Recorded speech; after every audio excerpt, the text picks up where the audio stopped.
Hormatly muallimler ve talip ýaşlar, gaderli mektep okuwçylary, gahryman arkadaşymyzyň başlangyjy bilen ýurdumyzda ilim, bilim ulgamyny kämilleşdirmegiň kämil ulgamlary düredildi.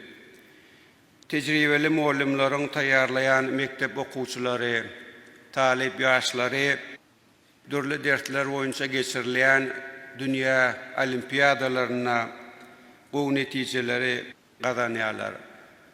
Munyň özi biziň bilim ulgamyny durmuşa geçirýän özgertmelerimiziň aýdyn netijeleri bolup durýar. Hormatly tälimçiler we turganlar, ýurdumyzda sporty ösdürmek, usta tälimçiler we turganlary taýýarlamak boýunça hem maksatnamalaýan işler durmuşa geçirilýär.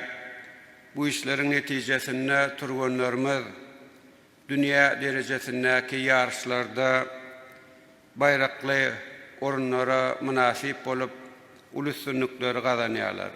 Biziň turganlarymyz geljekde hem edi watanymyzyň baýdagyny alasmanyna parladyp Türkmenistanyň awraýyny hassa belende galdyrjakdyklaryna berkinanýar.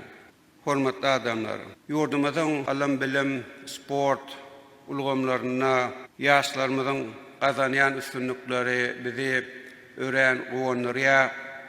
Bu üstünlüklere muallimler we tälimçiler hem öz münasip goşantlaryny goşýarlar. Döwletimiz tarapyndan ýaşlarymyz üçin düredilýän şertler bolsa, alamly, bilimli, giň dünýä garaşly, beden we ruhy taýdan kämil nesilleri terbiýelemäge, uly üstünlikleri gazanmaga ýardam berýär.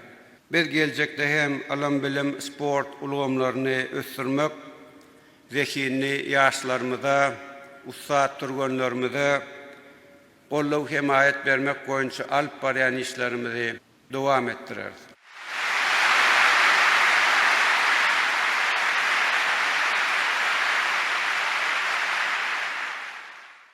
Garaşsyz hemişelek bitarap döwletimiziň bagtyar ýaşlary sizi dünya olimpiadalaryna we ýarşlaryna gazanan ajaýyp üstünlikleriňiz bilen ýende bir gezek tüýsürekden gutlaýan, edi watanymyzyň halkara awraýyny hassa belende galdyrmak ugrunda alyp barjak işleriňizde uly üstünlikleri arzuw edýär.